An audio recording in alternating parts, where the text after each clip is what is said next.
মেয়েদের বিষয়টা আমরা ছেলে মানুষ আমরা কি বলবো? আমরা তো বলতে পারি না। মাসিক কি না বলেন, বলে দেন আমি বলি। মেয়েদের একটা শারীরিক সমস্যা। মাসিক কি আপনি জানেন? কি মাসিক কি? বুঝতে পারি না এই কথাটা আমি। মাসিক কি? এটা তো আমি বুঝি নাই। মাসিক আমি বলতে পারি না কি কারণ হলো মাসিক তো মহিলাদেরকে একটা সমস্যা হয়। প্রতি মাসে যে আমাদের মেয়েদের তারিখ মেয়েদের হয়। এখন পর্যন্ত এটা নিয়ে তো কোনো কাজ করবো আরম্ভ হয় নাই, তাহলে জানবো কিভাবে? মাসিকের মতো স্বাভাবিক, প্রাকৃতিক এবং খুবই গুরুত্বপূর্ণ বিষয়ে আমাদের সচেতনতার অবস্থা কম বেশি এমনই। আমাদের জানাটাও কম, সংকোচ ভাঙার চেষ্টাও কম। বরং মাসিককে ঘিরে আমাদের সমাজে এখনও রয়েছে নানান কুসংস্কার ও ভুল ধারণা।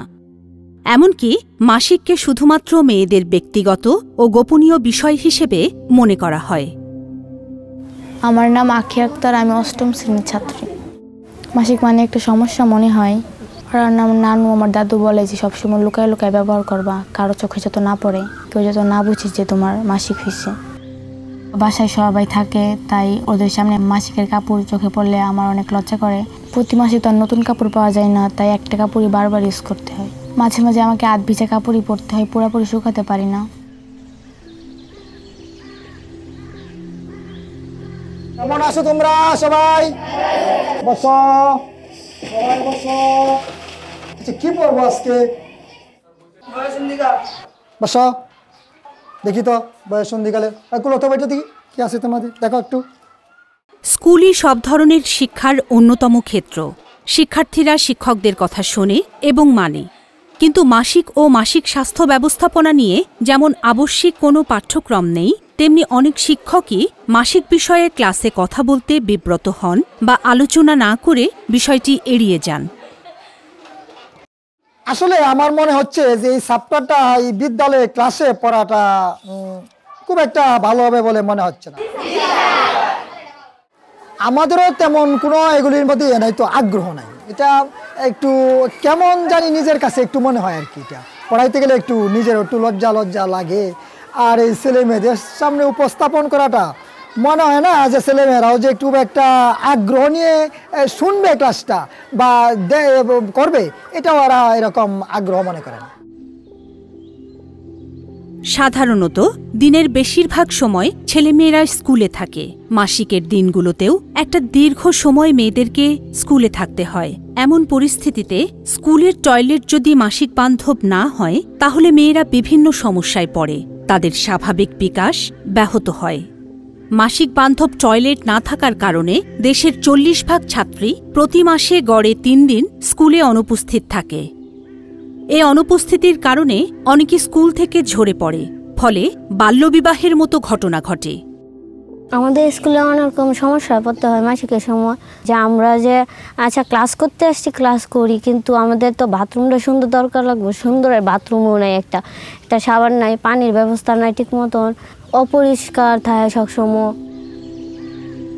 বিশেষ করে নেত্রকোনা ইয়াং মেয়েরা যারা স্কুলে যায়, যাদের ঋতুকালীন সময়ে তাদের যে হাইজিন ম্যানেজমেন্ট, এই হাইজিন ম্যানেজমেন্টটা ঠিকমতো হয় না। এটা শুধু হয় না ঠিকমতো না, এটা সম্পর্কে মানুষের সচেতনতা নেই। আর আরেকটা হলো এটার প্রয়োজনীয়তাটাও ওইভাবে সমাজে স্বীকৃত নয়।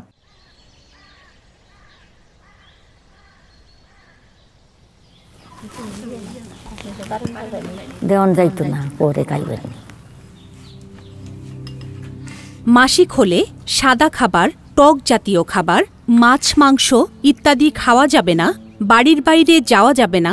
আশ্চর্যজনক হলেও এ ধরনের কুসংস্কার এখনও আমাদের সমাজের সাধারণ ঘটনা। মা শোনো, তুমি এখন বড় হয়েছো, তোমার সবকিছু নিয়ম কানুন মান্য চলতে হইবে। আমার মা ও দাদি শিখাইছে যে সকাল সন্ধ্যা বাড়ির বাইরে যাওয়া যাইব না, এতে আমার শরীর খারাপ করতে পারে, জিন ভূত ধরতে পারে। ডিম, দুধ, কলা, মাংস ইত্যাদি খাওয়া যাইব না। দৌড়াদৌড়ি, লাফালাফি, খেলাধুলা ইত্যাদি করা যাইব না, রান্নাঘরে যাওয়া যাইব না। আমি এখন বড় হয়ে গেছি, এইসব নিয়ম কানুন আমাদের মানিয়ে চলতে হইব।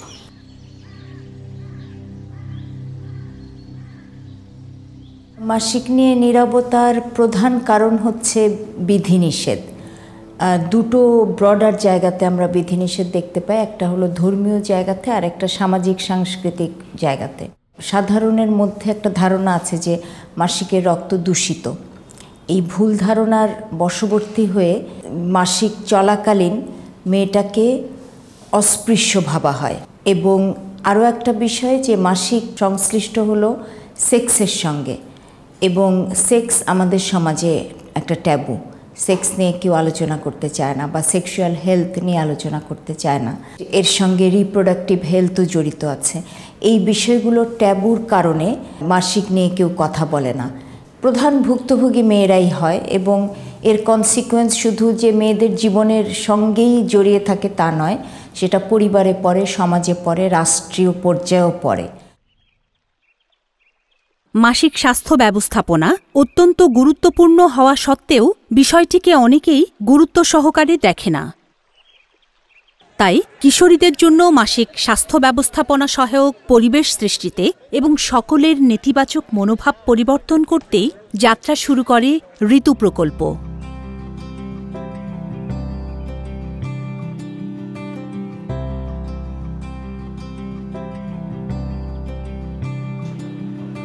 ঋতু যেভাবে কাজ করেছে, সঠিক তথ্যটা পৌঁছে দেওয়ার চেষ্টা করেছি ছেলে মেয়েদের কাছে, শিক্ষকদের কাছে এবং মা বাবাদের কাছে। এবং ওর পাশাপাশি একটা সহায়ক পরিবেশ তৈরির জন্য কমিউনিটি লিডার যারা আছেন, তাদের সরকারি কর্মকর্তাগণ যারা আছেন, তাদের প্রত্যেককে আমরা একই তথ্য দিয়ে গেছি, যাতে করে মেয়েটিকে সেন্টারে রেখে এবং তার চারপাশে যে বলয়টা রয়েছে, পরিবেশটা রয়েছে, সেই পরিবেশের সমস্ত জায়গাগুলোতে যদি একই তথ্য এবং সঠিক তথ্য প্রবাহটা থাকে, তাহলে দেখা যায় যে চারপাশ থেকে তথ্য এসে মেয়েটির নিজের যে সচেতনতা বা জ্ঞান ইতোমধ্যে অর্জন করেছে এবং ওই জায়গাটা আরও শক্ত ভূমিকা রাখে। এবং আমাদের আশা, এই প্রক্রিয়াটি যেহেতু সফল হয়েছে ঋতুর ক্ষেত্রে, যে এটি চলমান যদি থাকে তাহলে ট্যাবু একসময় দুর্বল হতে হতে নিশ্চিহ্ন হয়ে যাবে।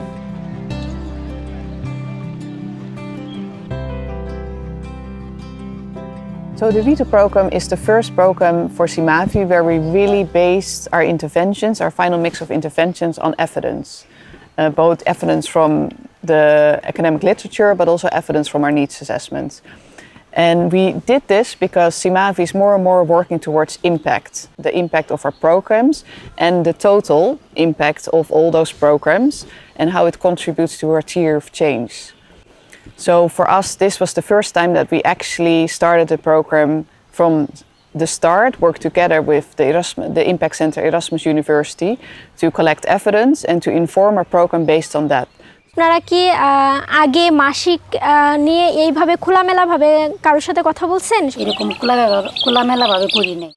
In the RITU program, BBS implements the sexual reproductive health rights aspect of our program, and DORP implements the water and sanitation and hygiene aspect of our program.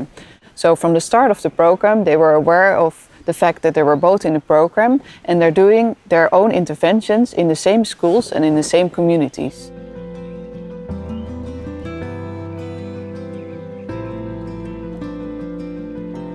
প্রথমে বেজলাইন করা হয়েছে। এই বেজলাইন করার পরে কিছু অর্ধেক স্কুল আমরা control school আর অর্ধেক স্কুল হলো ইন্টারভেনশন। সেই ইন্টারভেনশনগুলো হলো টিচারদের সচেতনতা বৃদ্ধি করা, গার্জিয়ানদের সচেতনতা বৃদ্ধি করা, কমিউনিটি লেভেলের যারা ইয়াং ছেলে মেয়ে আছে তাদের সচেতনতা বৃদ্ধি করা, এই কাজগুলো আমরা করেছি। তার মধ্যে বিশেষ করে উল্লেখযোগ্য কার্যক্রম হচ্ছে সরকারের যে পরিপত্র সেটার বাস্তবায়ন। সরকারি পরিপত্র অনুযায়ী প্রতিটি শিক্ষা প্রতিষ্ঠানে মাসিক বান্ধব টয়লেট নিশ্চিত করতে হবে, আর এর বাস্তবায়নের জন্য শুরু হয় বাজেট ট্র্যাকিং প্রক্রিয়া। স্কুলের যে স্কুল ম্যানেজমেন্ট কমিটি অথবা স্কুল ব্যবস্থাপনা পরিষদ যেটা আছে, তারা একসাথে বসে ঠিক করেছেন যে তাদের স্কুলের কী ধরনের সমস্যা আছে এবং বিশেষ করে স্কুল ছাত্রীদের জন্য আলাদা টয়লেটের ব্যবস্থা আছে কিনা, না থাকলে কতগুলো টয়লেটের ব্যবস্থাপনা তাদের করা প্রয়োজন এবং সেই ক্ষেত্রে তাদের বরাদ্দ পর্যাপ্ত আছে কিনা, সেটাও যদি না থাকে তাহলে কার কাছে যাবে। এই কার কাছে যাওয়ার উত্তরটা আমরা ওখানে খুঁজে পেয়েছি যে ইউনিয়ন পরিষদের একটি বরাদ্দ ওখানে আছে। তখন আমরা তাদেরকে সম্পৃক্ত করার চেষ্টা করেছি। কিভাবে? সেটা হচ্ছে যে ইউনিয়ন পরিষদ, জনস্বাস্থ্য প্রকৌশল অধিদপ্তর অথবা সংশ্লিষ্ট অধিদপ্তর সহ স্কুল ব্যবস্থাপনা কমিটি এরা প্রতি 2 মাস অন্তর অন্তর ওখানে বসে তারা একটি পরিকল্পনা নির্ধারণ করতেন অথবা অগ্রগতি পর্যালোচনা করতেন।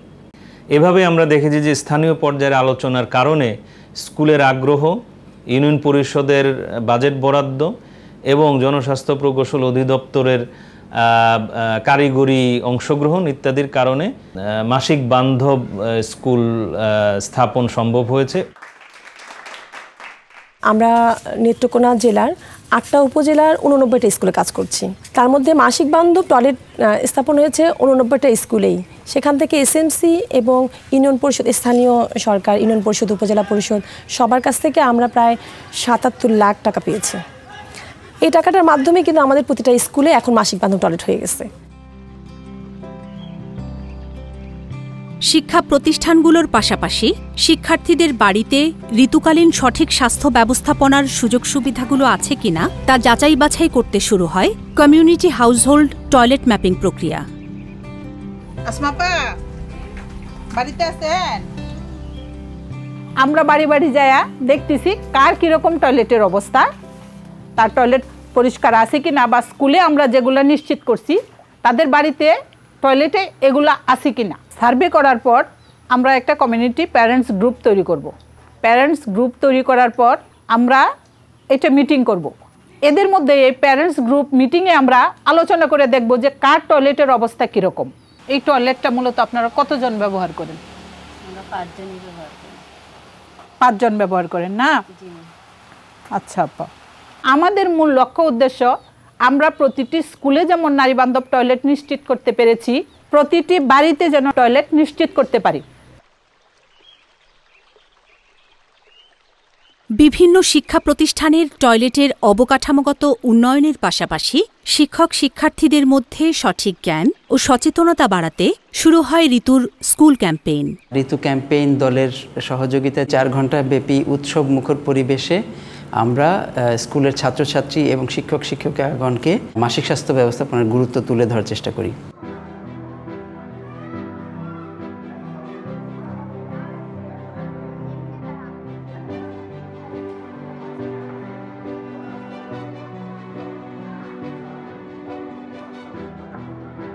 আমরা একটা ফ্লায়ার দিই প্রথমে, ওই ফ্লায়ারটা সবাইকে পড়তে দিই, একটু দেখো কীরকম। তারপর ওই ফ্লায়ার থেকে আমরা কিছু কিছু প্রশ্ন তাদের করি। রোদ আসে এমন জায়গায় মাসিকের কাপড় শুকাতে হবে। ক্যালেন্ডারে মাসিক শুরু ও শেষ হওয়ার তারিখে দাগ দিয়ে মাসিক চক্র পর্যবেক্ষণ করা যেতে পারে। যে পড়ার পরে অন্যদের জিজ্ঞেস করি বুঝতে পেরেছো কিনা তোমরা, তখন এই ফ্লায়ারের কার্যক্রমটা শেষ হয়। এরপর আমরা যেটা অনুষ্ঠানের মেইন আকর্ষণ, মেয়েদের সারা স্কুল। তো মেয়েদের সারা স্কুলে মোটামুটি দেখা যায় যে মেয়েদের সারা স্কুল ভিডিওটা যখন দেখা হয়, এরপর থেকে আর কোনো সমস্যা থাকে না, তাদের জড়তা কাজ করে না, কারণ তাদের বয়সী ছেলে মেয়েরাই কিন্তু ওই রিয়েলিটি শোতে আছে। তো তাদের সেই ছেলে মেয়েগুলো কীভাবে মাসিক নিয়ে কথা বলে, তাদেরও এভাবেই বলার চেষ্টা করে তারা, তখন আস্তে আস্তে তাদের মধ্যে জড়তা কেটে যায়। আর তারপর আমরা যে রচনা প্রতিযোগিতা এবং পুরস্কার বিতরণীর মাধ্যমে অনুষ্ঠান শেষ করি। এর ফলে দেখা যায় যে স্কুল পর্যায়ে ছাত্রছাত্রীরা এবং শিক্ষক শিক্ষিকারা জড়তা ভেঙে এই বিষয়টিতে কথা বলা শুরু করেন। স্কুল ক্যাম্পেইনের পাশাপাশি এখন প্রতিটি স্কুলেই কাজ করছে ঋতু ছাত্রছাত্রী ফোরাম। 6ষ্ঠ থেকে 8ম শ্রেণী পর্যন্ত প্রতি ক্লাস থেকে 2 জন ছেলে এবং 2 জন মেয়ে, এভাবে মোট 12 জন নিয়ে এই ফোরাম গঠন করা হয়। এই ফোরাম মাসিক বিষয়ে আলোচনার পাশাপাশি বিভিন্ন সমস্যা চিহ্নিত করে তা সমাধানে উদ্যোগ গ্রহণ করে। মাসে যে মিটিংটা করে সেই মিটিংয়ের মধ্যে ওরা সমস্যা যে থাকে স্কুলের যে ওদের টয়লেট বিষয়টা যদি সমস্যা থাকে সেই সমস্যাগুলো ওরা চিহ্নিত করে আর কি, চিহ্নিত করে তারপরে ওদের যে শিক্ষিকা থাকে আর কি ওদের দায়িত্বে, সেই দায়িত্বপ্রাপ্ত শিক্ষিকার সাথে আলোচনা করে পরে এসএমসি একটা কমিটি আছে স্কুলে, সেই কমিটিতে ওরা উপস্থাপনটা করে আর কি, বিষয়টা আর কি উপস্থাপন করে এবং সমাধানটা যাতে হয় এই ব্যবস্থাপনাই করে আর কি। এই ফোরাম থেকে আমি মাসিক বিষয়ে অনেক কিছু জানতে পারছি, কিভাবে তা বড় হয়ে প্রয়োগ করতে হবে তা জানতে পারছি।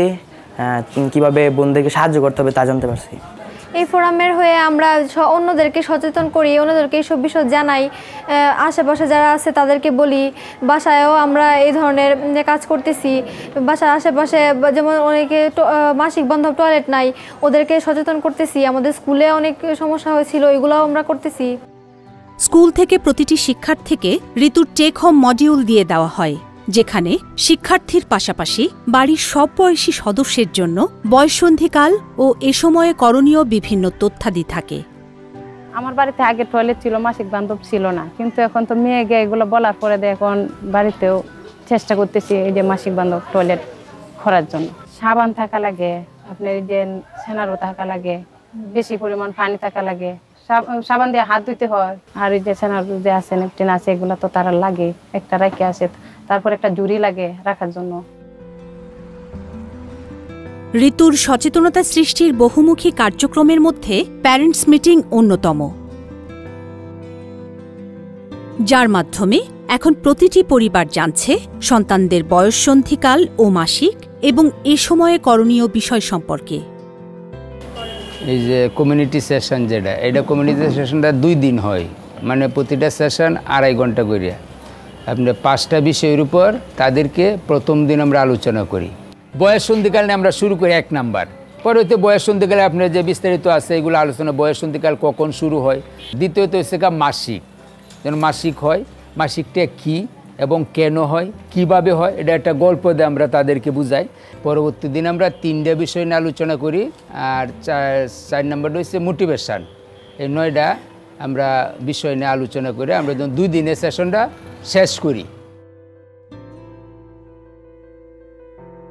প্রশিক্ষণ দিছে, মাসিকের বিষয়গুলি যে জানাইছে, আমরা অনেক উপকারিত হয়েছি আর কি। আগে ছিল ভ্রান্তি ধারণা, যেমন ভালো খাবার দেওয়া যাবে না, ডিম খাওয়াইলে শ্বেতরুকি হবে, বা এই মাছ খাওয়াইলে আষ্টে গন্ধ, এগুলি থাকে। কিন্তু এই মাসিকে আপনার ভালো পুষ্টিমান খাবার না দিলে তার শরীরের ক্ষতি হবে। তো এই বিষয়টা নিয়ে সবার সাথেই আলোচনা করা দরকার। 2 জন ট্রেনার ও 7 জন মোবিলাইজার সহ 9 জনের একটি দল 3 দিন ব্যাপী টিচার্স ট্রেনিং সেশন পরিচালনা করেন। প্রধান শিক্ষক ও সহকারী শিক্ষকদের 2টি আলাদা গ্রুপ করে এই ট্রেনিং সেশন নেওয়া হয়। প্রশিক্ষণ পাওয়ার পর স্কুলে ফিরে যাচ্ছে টিচাররা, এবং ফিরে গিয়ে তারা বাচ্চাদের সাথে যখন আলোচনা করে, ওই বাচ্চাগুলো বাড়িতে গিয়ে তাদের মা বাবার সাথে কথা বলে। পাশাপাশি দেখা যাচ্ছে যে আগে যে মাসিক নিয়ে কিছু ভুল ধারণা ছিল, মাসিকের সময় কিছু নিয়মকানুন তারা পালন করতো, এগুলো থেকে আমাদের শিক্ষার্থীরা অনেকটা বেরিয়ে আসছে। আগে যেমন আমাদের শিক্ষার্থীদের মা বাবা মাসিক চলাকালীন সময় স্কুলে যাওয়া যাবে না, এখন প্রতিটা মেয়ে শিক্ষার্থী প্রায় স্কুলে আসছে। মাসিকের কারণে ওরা স্কুল মিস করে না, যদি মিসিং করে সেটা অন্য কারণে হতে পারে, কিন্তু মাসিকের সময় ওরা স্কুলে আসছে। মাসিক প্রশিক্ষণ নেওয়ার আগে এই মাসিক সম্পর্কে আমাদের কোনো ধারণা ছিল না। তারপরে মাসিকটা কি হয়, মাসিক একটা স্বাভাবিক প্রক্রিয়া, এটা জানলাম। এবং মাসিকের ক্ষেত্রে সতর্ক থাকতে হয়, এবং মাসিকের সময় বাচ্চাদেরকে প্রচুর পানীয় খাবার দিতে হয়, পুষ্টিকর খাবার দিতে হয়, স্বাভাবিক সুন্দর জীবনযাপন যেন করতে পারে তার জন্য তাকে সমর্থন সাপোর্ট দিতে হয়। আর সে যেন ভয় না পায়, ভীত সন্ত্রস্ত না হয়, এই জন্য তাকে সবাই মিলে একটা সমর্থন দেওয়া, সাপোর্ট দেওয়া, মানসিকভাবে সাপোর্ট দেওয়া।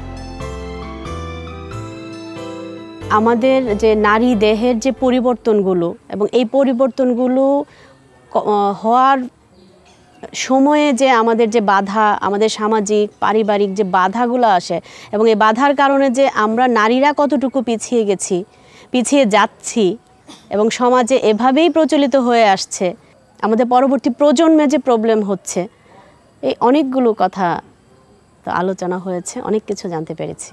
আমার ব্যক্তিগত মতামত হচ্ছে বাচ্চাদেরকে, ছেলে মেয়েদেরকে এটা হ্যাবিচুয়েট করে তুলতে হবে, শোনাতে হবে বারবার। এটা কিন্তু এটা না যে আমি 6 মাসে বা 1 বছরে একটা অভিভাবক সভা করলাম, এটাতে মাসিক নিয়ে কথা বললাম, হয়ে গেল, না, এটা হবে না, এটা কালচারে আনতে হবে।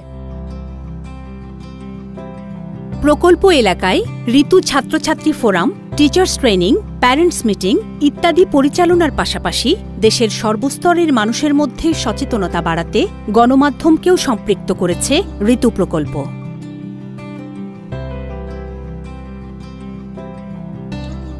ন্যাশনাল হাইজিন সার্ভে যেটা হয়েছিল, ওটাতে আমরা দেখেছি যে সঠিক মাসিক স্বাস্থ্য ব্যবস্থাপনার অভাবে একটা বড় অংশ মেয়েরা যারা স্কুলে যায় তারা প্রতি মাসে 4 থেকে 5 দিন স্কুলে যেতে পারছে না, যে কারণে একটা পর্যায়ে দেখা যাচ্ছে তারা স্কুল ড্রপ আউট হয়ে যাচ্ছে। তার মানে এটা আপাত দৃষ্টিতে ছোট্ট মনে হলো, এটা কোনো ছোট্ট সমস্যা নয়, এটা একটা বড় সমস্যা। এখানে গণমাধ্যমের একটা বড় ভূমিকা আছে যে এই বিষয়টাকে তুলে ধরা, এইগুলোকে আমাদের পলিটিক্যাল এজেন্ডাতে নিয়ে আসা, যে এটা যে একটা সমস্যা সেটা চোখে সবাইকে দেখানো, ওই ভূমিকাটা গণমাধ্যমের আছে। সে কারণেই আমরা প্রথম থেকে যখন এই ঋতু উদ্যোগটা যখন আমরা নেই তখনই আমরা ঠিক করেছি যে আমরা গণমাধ্যমের সাথে ব্যাপকভাবে কাজ করব। এই অবস্থায় ডিম্বাণু 72 ঘন্টা পর্যন্ত বেঁচে থাকে। এই সময়ের মধ্যে ডিম্বাণু শুক্রাণু দ্বারা নিষিক্ত না হলে এই রক্তে ভরা জাতীয় পর্যায়ে এবং নেত্রকোনা জেলা থেকে আগত গণমাধ্যম এবং সংবাদ মাধ্যম কর্মীদেরকে নিয়ে ওরিয়েন্টেশন প্রোগ্রাম, যেটাকে আমরা ঋতু জার্নালিস্ট ফেলোশিপ প্রোগ্রাম বলছি।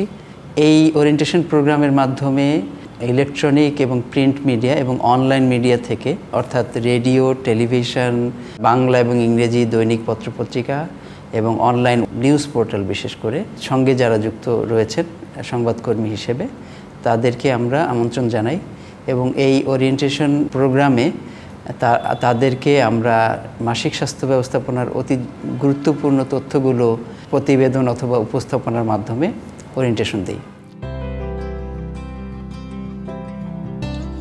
এই ফেলোশিপের আওতায় তারা আমাদের সাথে কাজ করেছেন, তারা দেখেছেন যে মাসিক স্বাস্থ্য ব্যবস্থাপনা কত জরুরি। তারপরে তারা কি করেছেন, তারা তাদের সংশ্লিষ্ট গণমাধ্যমে তারা আর্টিকেল ছাপিয়েছেন, তারা ব্রডকাস্ট রিপোর্ট সম্প্রচার করেছেন। টেলিভিশন ও পত্রিকায় প্রকাশিত বিভিন্ন প্রতিবেদনের ফলে শুধু সাধারণ জনমত নয়, উঠে আসে শিক্ষামন্ত্রী, পরিকল্পনা মন্ত্রী সহ সরকারি বিভিন্ন গুরুত্বপূর্ণ মন্ত্রণালয়ের মতামত ও প্রতিশ্রুতি।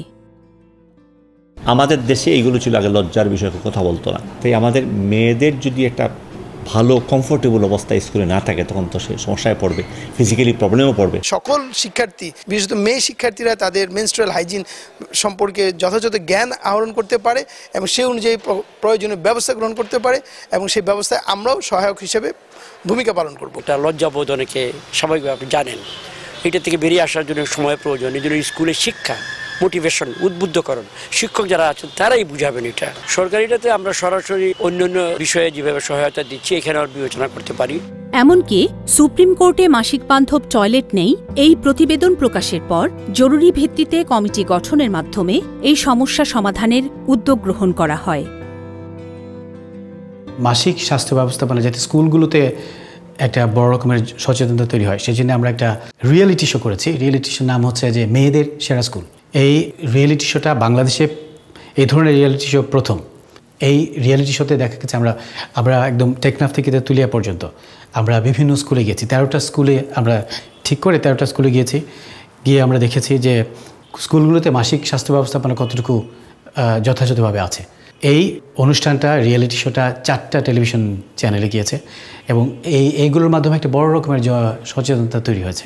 এবং এই বিষয়ে সচেতনতা সৃষ্টির জন্য আমরা বিশেষ ইনোভেটিভ কিছু টুলস ব্যবহার করি, তার মধ্যে অন্যতম হচ্ছে অ্যানিমেশন।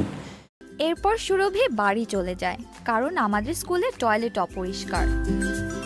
আরেকটি আমরা বলতে পারি ইনফোগ্রাফিক্স। বর্তমান যুগে ইন্টারনেটের মাধ্যমে তথ্য সংগ্রহ একটি অত্যন্ত জনপ্রিয় উপায়। এটি কথা মাথায় রেখে আমরা ঋতু প্রকল্পের অধীনে ঋতু অনলাইন একটি প্ল্যাটফর্ম তৈরি করেছি, যেটি প্রথম বাংলা ভাষায় মাসিক স্বাস্থ্য ব্যবস্থাপনার উপর প্রয়োজনীয় তথ্য বিস্তারিতভাবে ইন্টারনেটের মাধ্যমে প্রদান করছে। এ ধরনের ওয়েবসাইট বাংলাদেশে এর আগে ছিল না। এই ওয়েবসাইটে আমরা ঋতু প্রকল্পে ব্যবহৃত সকল উপকরণ এবং সচেতনতা বৃদ্ধিকারী সকল টুলস আমরা রেখে দিয়েছি, যেটি ব্যবহার করে এনজিও কর্মী থেকে শুরু করে পারিবারিক এবং স্কুল পর্যায়ে যে কেউ মাসিক বিষয়ক সচেতনতা সৃষ্টির পাশাপাশি প্রয়োজনীয় জ্ঞান বিতরণে ভূমিকা রাখতে পারবেন। এর পাশাপাশি ঋতু অনলাইন প্ল্যাটফর্মে প্রয়োজনীয় প্রশ্ন জিজ্ঞাসা করারও একটি সুযোগ রয়েছে, যার মাধ্যমে কিশোরী মেয়ে থেকে শুরু করে পরিবারের সদস্য এবং সমাজের যে কেউ তার যে কোনো জিজ্ঞাসা এখান থেকে জেনে নিতে পারবেন। তাছাড়া তো সোশ্যাল মিডিয়া আছে, ফেসবুকে আমরা ক্যাম্পেইন করছি, তারপরে অন্যান্য ইউটিউবে আমরা ব্যবহার করছি। সো পুরো একটা যেটাকে 360 ডিগ্রি ক্যাম্পেইন বলে, ঠিক সেটাই আমরা করছি। আমরা একদিকে সাংবাদিকদেরকে সম্পৃক্ত করছি, আমরা গণমাধ্যমে বিজ্ঞাপন ছাপাচ্ছি, নিউজ পেপারে বিজ্ঞাপন দিচ্ছি, ব্র্যান্ড অ্যাম্বাসেডার তিশা, পূর্ণিমার মতো, চঞ্চলের মতো সেলিব্রিটিরা এই বিজ্ঞাপনে অংশ নিচ্ছেন। সো এই সব কিছু মিলিয়ে এই মুহূর্তে একটা বড় রকমের একটা সচেতনতা তৈরি হয়েছে। সবাই জানে, এখন বুঝতে পেরেছে এইগুলোর কারণে যে মাসিক স্বাস্থ্য ব্যবস্থাপনা একটা তুচ্ছ ব্যাপার না, এটা একটা বড় ব্যাপার এবং এটা নিয়ে কিছু করা দরকার। এরই ধারাবাহিকতায় দেশের সর্বোচ্চ নীতি নির্ধারণী পর্যায়ে অ্যাডভোকেসি আরও শক্তিশালী করতে ঋতু প্রকল্প তৈরি করেছে MHM প্ল্যাটফর্ম। এই প্ল্যাটফর্মে একই সাথে কাজ করছে বিভিন্ন দেশি বিদেশি এনজিও এবং গবেষণা প্রতিষ্ঠান সহ বিভিন্ন প্রাইভেট কোম্পানিও। MHM প্ল্যাটফর্মটা গঠন করা হয়েছে 2 বছর আগে। তো আলাদা আলাদাভাবে কাজ করলে যে ইম্প্যাক্টটা হয় বা যে রেজাল্টটা আসে, আমরা মনে করলাম যে এই ইস্যু নিয়ে যারা কাজ করছে সবাই মিলে একসঙ্গে করলে একটা কনসার্টেড এফোর্ট হবে এবং এটার রেজাল্টটা আরেকটু এমপ্লিফাইড হবে এবং আমরা একে অপরের যে শিক্ষাটা আছে, যে লার্নিংগুলো আছে, সেইখান থেকে আমরা শিক্ষা গ্রহণ করে আমরা কালেকটিভলি যদি অ্যাডভোকেসি এবং লবিং করি, সেটা আমরা সরকারের পলিসি লেভেলে বা সরকারের শিক্ষা ব্যবস্থায় কারিকুলামের মাধ্যমে আমরা এই ইনফরমেশনগুলো সারা দেশে আরও অর্গানাইজড ওয়েতে ছড়িয়ে দিতে পারবো। এছাড়াও প্রাইভেট সেক্টর যারা ওই মেন্টাল হেলথ অ্যান্ড হাইজিন ম্যানেজমেন্টের যে মেটেরিয়াল যারা সাপ্লাই দেয়, তাদের সঙ্গেও একটা কোঅর্ডিনেশন তৈরি করা, যাতে তারা কম বা অ্যাফোর্ডেবল প্রাইসে এই মেন্টাল হেলথ ম্যানেজমেন্টের যে মেটেরিয়ালগুলো এইগুলো তারা সাপ্লাই, এই সবগুলো লক্ষ্য করেই কিন্তু এই প্ল্যাটফর্মটা গড়ে তোলা হয়েছে। এই মাসিক স্বাস্থ্য ব্যবস্থাপনা প্ল্যাটফর্মের মাধ্যমে জাতীয় শিক্ষাক্রম ও পাঠ্যপুস্তক বোর্ডের সাথে নিয়মিত অ্যাডভোকেসি মিটিং করে যাচ্ছে, যেখানে পাঠ্যক্রমে নতুন করে মাসিক স্বাস্থ্য ব্যবস্থাপনা বিষয়টি অন্তর্ভুক্ত করার বিষয়ে গুরুত্ব আরোপ করা হচ্ছে।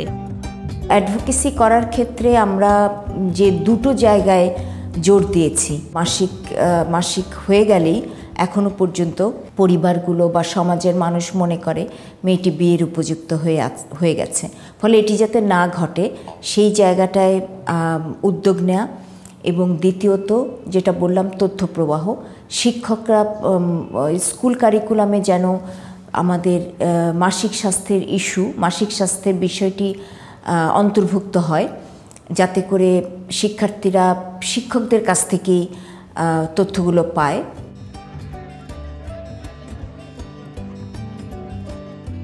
এছাড়া জাতীয় পর্যায়ে সকলের মধ্যে মাসিক বিষয়ে আলোচনা শুরু করতে প্রতি বছর ২৮ মে সারা বিশ্বের ন্যায় বাংলাদেশেও পালন করা হয় মাসিক স্বাস্থ্য দিবস।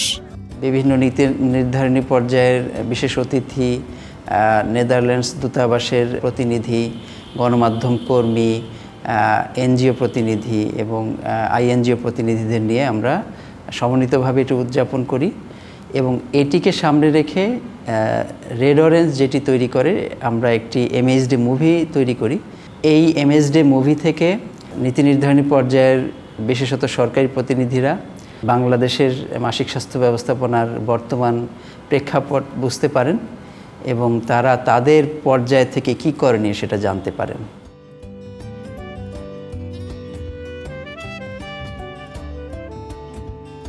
প্রকল্পের অন্যতম উদ্দেশ্য ছিল মেয়েদের জন্য সুলভ মূল্যে বায়োডিগ্রেডেবল স্যানিটারি প্যাড সরবরাহ করা, আর এই প্রযুক্তি নিয়ে কাজ করে নেদারল্যান্ড ভিত্তিক গবেষণা প্রতিষ্ঠান TNO। We as a research organization participate in the project RITU together with Sinavi and Red Orange, and the purpose of the project is to improve the hygienic conditions of menstruating young women. One of the things which helps a lot with improving these conditions is the use of so-called sanitary napkins. One, we think it's very important that sanitary napkins are also produced locally in Bangladesh. So Bangladesh does not have to buy very expensive products from other countries. And second, we think it's very important that sanitary napkins are not made of ordinary plastics, which are not biodegradable, but we think it's important that we make the sanitary napkins of biodegradable products. আশা করা যাচ্ছে খুব দ্রুত কোনো বাণিজ্যিক প্রতিষ্ঠানের মাধ্যমে এই pad বাজারে আসবে। We developed a starch-based foil, which is biodegradable. Starting with a potato, we can use the starch from it making granules, and with extrudation blowing process we can make these thin foils. These thin foils we can applicate to this demo of sanitary napkins. মাঠ পর্যায়ে ঋতু প্রকল্পের কার্যক্রম পরিচালনার পরে সমাজের বিভিন্ন স্তরের মানুষের মধ্যে দেখা যায় আশাতীত পরিবর্তন।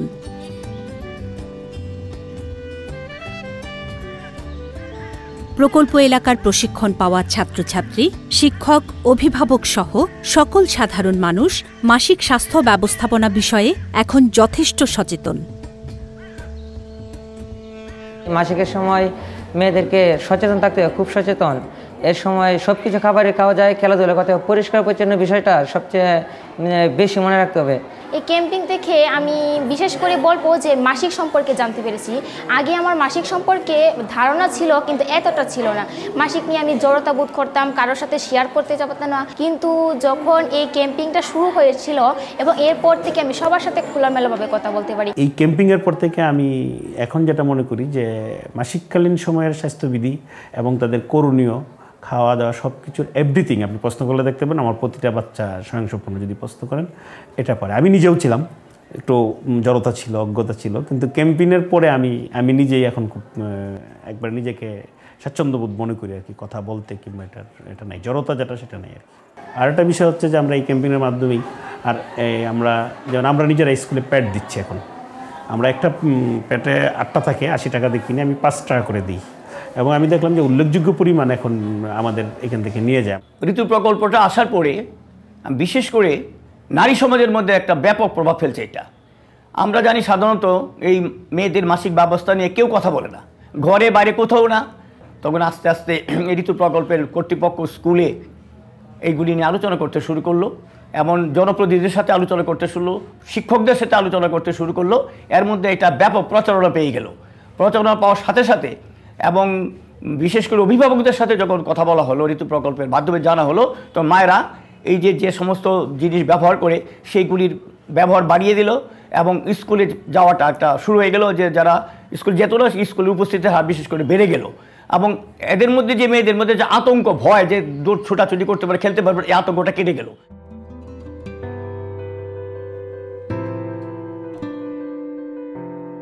আমি স্টুডেন্ট ফোরামের একজন সদস্য। আমি এখন জানি এবং মানি মাসিকের সময় ভালো করে কাপড় ধুয়ে, ভালো করে শুকিয়ে কাপড় ব্যবহার করতে হয়।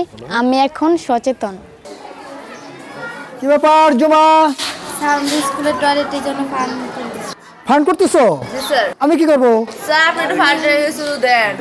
তো আমাদের বেশি উপকার হলো টিচাররা, যে আমরা যারা আগে জড়তায় ছিলাম একটু, যে এগুলি নিয়ে একটু কথা বলতে পারতাম না, আমাদেরও লজ্জা লাগতো, ছাত্ররাও এটাকে একটু লজ্জা করতো। এটা কিন্তু আমাদের ট্রেনিং নেওয়াটার পরে বাচ্চাদেরকে উৎসাহিত করলাম আমরা, যে না, এই যে বয়ঃসন্ধিকালটা আর এই যে মাসিক, এই দুটো জিনিসই তোমাদের জন্য প্রয়োজন। এটা কেমন প্রয়োজন? তোমার আমার বাঁচার জন্য এটা প্রয়োজন।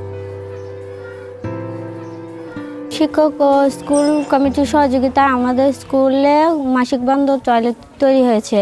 ঝুড়ি, সাবান, পানিও আছে। মাসিক হলে আমাদের আর বাড়িতে যেতে হয় না। মানুষের জন্ম প্রক্রিয়ার অন্যতম গুরুত্বপূর্ণ ধাপ এই মাসিক, একটি স্বাভাবিক ও প্রাকৃতিক বিষয়। তাই মাসিককে ঘিরে যেসব কুসংস্কার ও ভুল ধারণা আছে, সেসব পরিবর্তনের এই ধারা সবার মাঝে ছড়িয়ে দিতে সবাই মিলে একসাথে কাজ করতে হবে, আরও বড় পরিসরে, আরও কার্যকরভাবে। ঋতু প্রকল্প যে কাজগুলো করেছে সেগুলো একটা মডেল হিসেবে দাঁড়িয়েছে নেত্রকোনায়। তো আমরা এখন এটাকে সাস্টেনেবল করা দরকার।